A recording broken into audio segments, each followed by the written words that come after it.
evil, an age-old concept that perplexes philosophers and instills fear in the hearts of the innocent, manifests in the darkest corners of human behavior.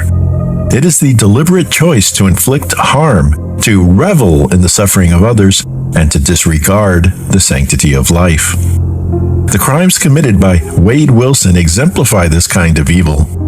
Wilson's heinous actions reveal a man utterly lacking in empathy or remorse, highlighting the hostility that can reside in some individuals. However, his story also showcases the resilience, integrity, and strength of the people and systems that resolutely opposed his actions and worked tirelessly to secure justice for the victims. Let's dive into the harrowing case of the Face of Evil.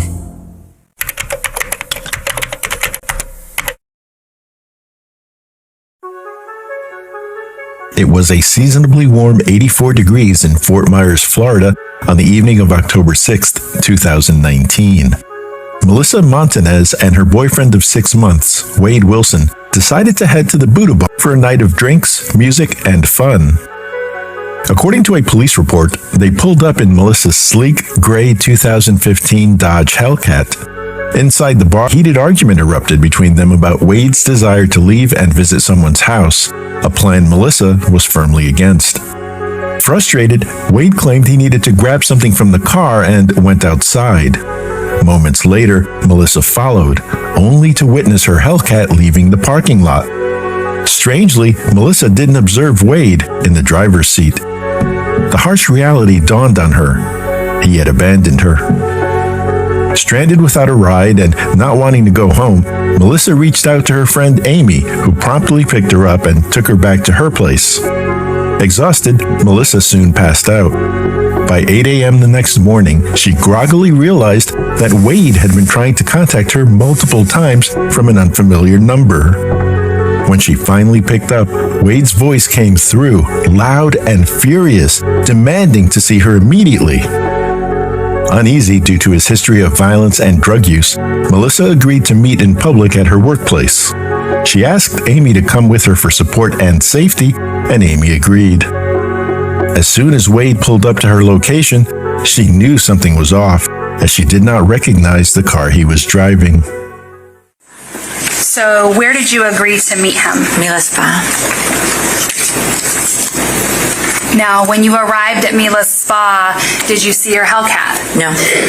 Did you see a different car? Yes. And was it a car that you recognized? No.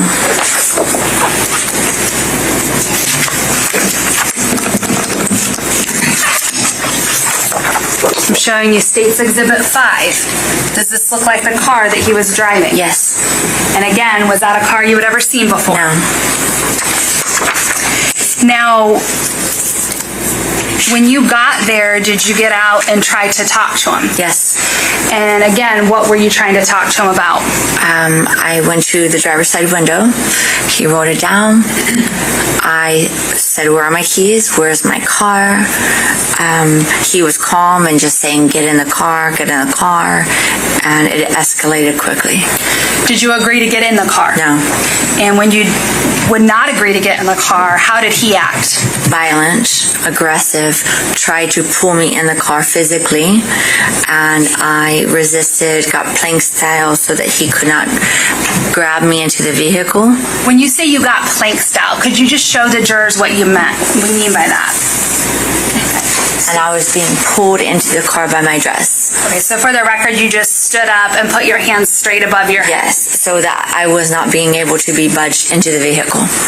And you said he's pulling at your dress. Yes. Can you describe in more detail how he's pulling at your dress? Pulling dress, probably a little hair, everything, and then the dress starts to rip off of my body.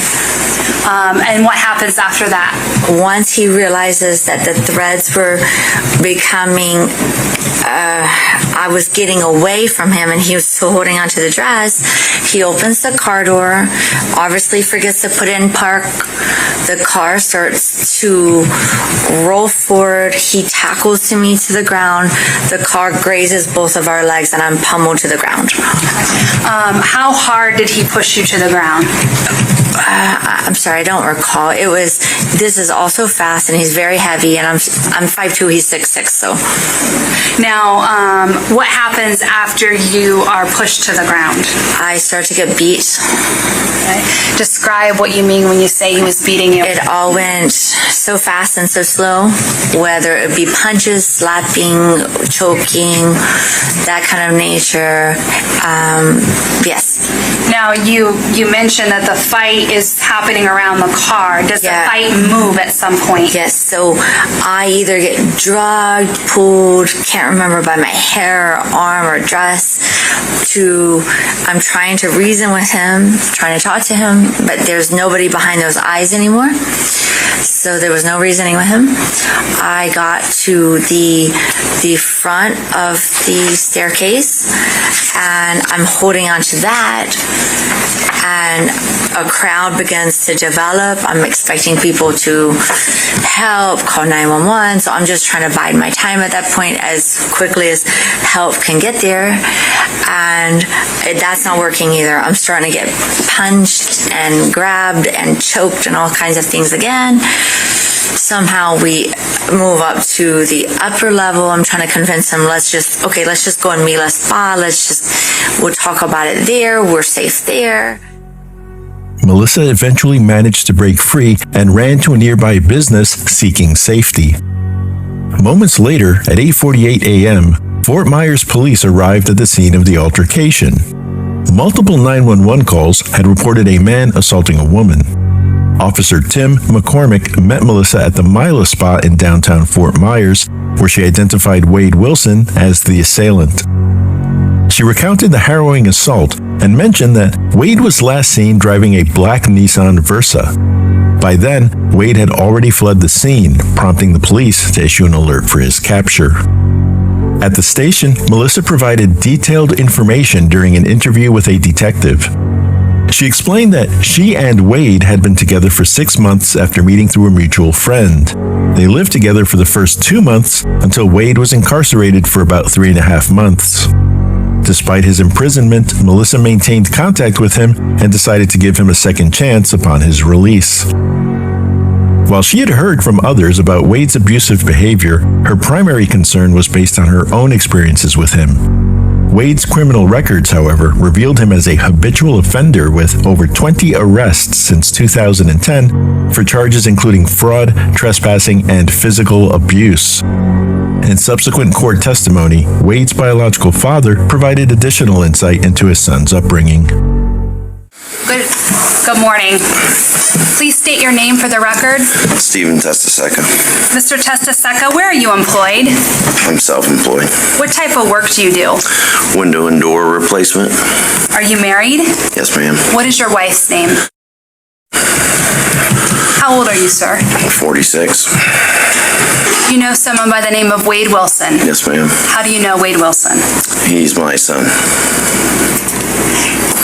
How old were you when you found out you were going to be his father? 14 or 15. How old was his mother at the time? A year younger than me. Now, were either of you in a position at that age to be able to raise him? No, ma'am. Was he placed up for adoption? Yes, ma'am. Who was he adopted by? Candy and Steve Wilson. And did they have any connection to you or Wade Wilson's mother? They went to church with Wade's mother's parents. So that was how they connected and ended up raising Wade Wilson? Yes, ma'am. Now, do they have any other children? Yes, ma'am. 2 daughters. Now, at some point, did you and Wade Wilson connect? Yes, ma'am. How old was Wade Wilson when he connected with you? 18. And was he wanting to connect with you because you're his biological father? Yes. And up until that point, had you ever met him? No, ma'am. Did you end up attempting to have a relationship with him? Yes, ma'am. Did he seem to want to have a relationship? Yes, ma'am. Now, did you have phone calls often Yes, ma'am. And did you have occasions where you would see each other? No, I went up and visited him one time in Tallahassee. Okay, now did he often ask you for money? Yes, ma'am. Did your relationship turn into a situation where he was just asking for your help? Yes, ma'am. As Melissa's interview with the detective continued, she expressed that she was terrified of Wade, believing that if he had succeeded in forcing her into the vehicle, she would not be alive to tell her story. Melissa mentioned to the detective that Wade had been calling her in the morning hours from numbers she did not recognize, including one with a 603 area code that police ran against a database. They learned the number belonged to a Christine Ann Melton of Cape Coral, whom Melissa had never heard of. Soon thereafter, officers arrived at Christine Melton's home on the 4000 block of Tudor Drive, only to discover that officers from a neighboring jurisdiction were already on the scene. 10, we have an update on a story that we've been following all day. Cape Coral police confirmed that they are investigating the death of a woman who lived on Tudor Drive. That woman has been identified as 35-year-old Christine Melton. Viewers tell us she is a waitress, and those we spoke to said they didn't see Melton very often and were wondering what happened. Well, you think something bad has happened because you don't get yellow crime scene tape put up for no reason. 35-year-old Christine Melton was described by those closest to her as a protector who loved fiercely, a precious soul, and an irreplaceable force, a once-in-a-lifetime person. Cape Coral police officers classified her death as suspicious and launched a homicide investigation. Notably, her vehicle was missing from the driveway, a black Nissan Versa. This discovery intensified the authorities' efforts to locate both Wade and Christine's vehicle, prompting an urgent and expanded search. Soon after, about 5 miles away, Fort Myers police officer Tim McCormick received information regarding Melissa's battery and spotted a vehicle and driver matching Wade's description in the parking lot of a Joe's Crab Shack restaurant. To ensure a coordinated response and his own safety, Officer McCormick quickly called for backup.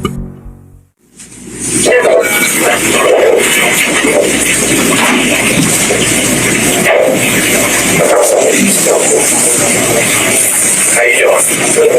What's going on, man? You're waiting on your girlfriend? Oh, okay. That's no problem. No, I got a call. Somebody was sitting in their car and everything like that. Oh, okay. She's on her way down. Okay. Okay. Now 4-1 to bike 5. ETA?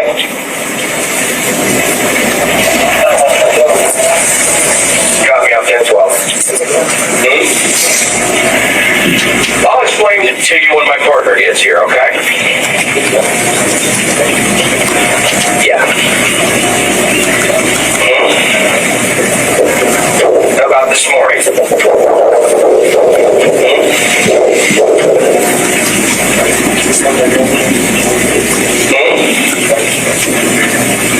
Say again? Yeah, I can do that. But I'm just waiting for my partner to get here. Yeah, absolutely. And here's what's going to happen. Is the car running? Shut the car up for me. It's off. I'm going to detain you until I figure out what exactly is going on.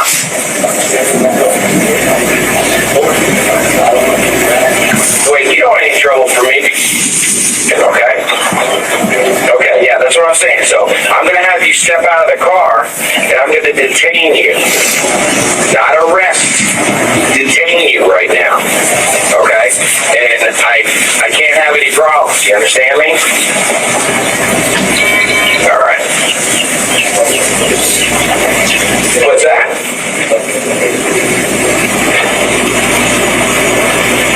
Like 5, I'm at Joe's Crab Shack in the parking lot. I will. I give you my word. No. I have to detain you. By our procedures, I have to detain you. Because of the battery this morning. There wasn't any battery?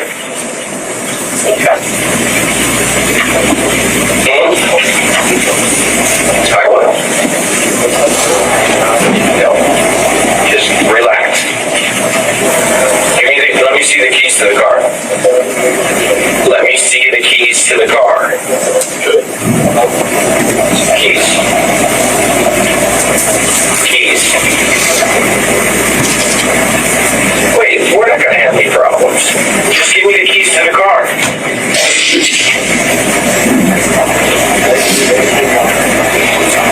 Wait.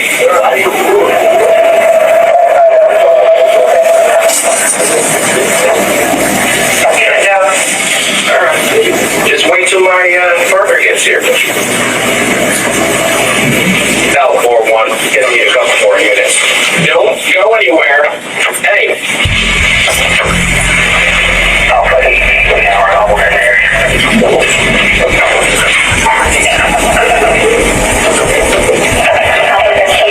Don't do it.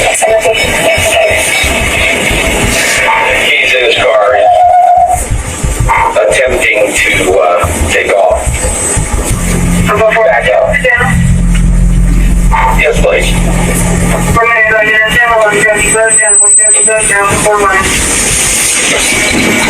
He's taking off Fort Myers.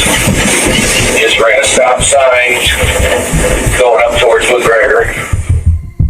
Wade managed to escape and drove over 6 miles from Fort Myers to a business on Hancock Bridge Parkway in Cape Coral.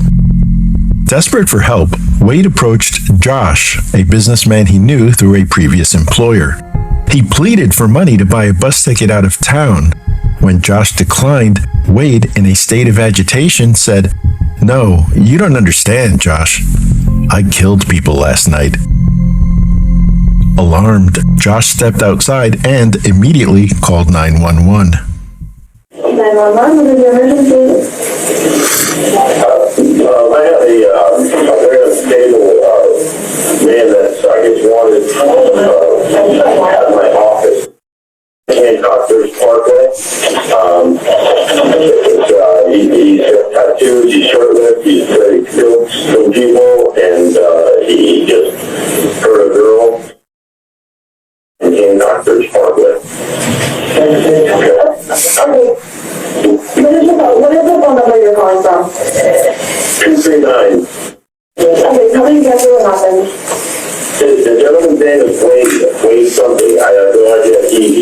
I went back to my office, my business there, and he was there. He was just a cordial friend of a friend associate. He just did something bad, I guess. He was running from somebody. They need to get him out of my place. And he's saying he's done all these crazy things to somebody, and he has a stolen car there. It's very odd. Very, very odd. Police quickly arrived at the scene but were unable to immediately locate Wade. During their search, the Cape Coral Police Department learned that Wade was also wanted by the Fort Myers Police Department for the battery against Melissa. Cape Coral officers established a perimeter and extensively searched, but Wade remained elusive. As Cape Coral police contended with his escape, they were alerted to another urgent situation nearby. Authorities announced they were looking into the disappearance of a 43-year-old mother of 2, Diane Ruiz. Beloved by the community, Diane was reported missing around 4 p.m. after failing to show up for her morning shift at the local Moose Lodge. Her purse was later found abandoned along a roadway. The investigation into Diane's disappearance suggested possible foul play, prompting authorities to classify her as missing and endangered. A black 2019 Nissan Versa was reportedly observed between 10:15 a.m. and 11:15 a.m., traveling eastbound near the area where Diane was last seen. Later that evening, authorities received the break they had been hoping for. A detective had previously contacted Wade's biological father and asked him to alert the police if Wade called. During court testimony, Wade's father frankly recounted what transpired. Now, did he end up calling you later that evening? Yes, ma'am. And what did he tell you in that call that evening? The final call? Nope, the call before the final call. He just told me, he did something. There was 2 people gone that would not be back. He said, I'm a killer. I just told him to call me back. I just thought it was another story, So at this point, when he says that there were 2 people that wouldn't be with us and that he was a killer, did you put a lot of weight into that? No, ma'am. Did you think he was just telling you a story? He's a good storyteller. So did he then call you back a 3rd time? Yes, ma'am. What time did he call you back? It was around 10 o'clock. I want to go back to that dinner time call. When he talked about these 2 people who were no longer with us and that he was a killer, did he show any type of remorse? No, ma'am. So let's go now to the 10 o'clock call. Again, your wife knew about kind of what was going on during that day. Yes, ma'am. And when he called back at 10, did he go into more details about what he had told you earlier? Yes, ma'am. So let's start with the first girl. If you could tell the jurors, what did he tell you? He just said he met a girl at a bar. They went back to her house, hung out for a little bit, and then she fell asleep. What did he say happened after she fell asleep? He said he got on top of her and choked her. What name did he call her? Did he refer to her in a derogatory term? He said, I choked that bitch. Okay. And what did he say he did after he choked her? He said he stayed in the house for a little while, and then he rolled her up and was going to try to put her in her trunk, but he couldn't lift her. Did he say why he was unable to put her in her trunk? He said that he felt like rigor mortis had started to set in.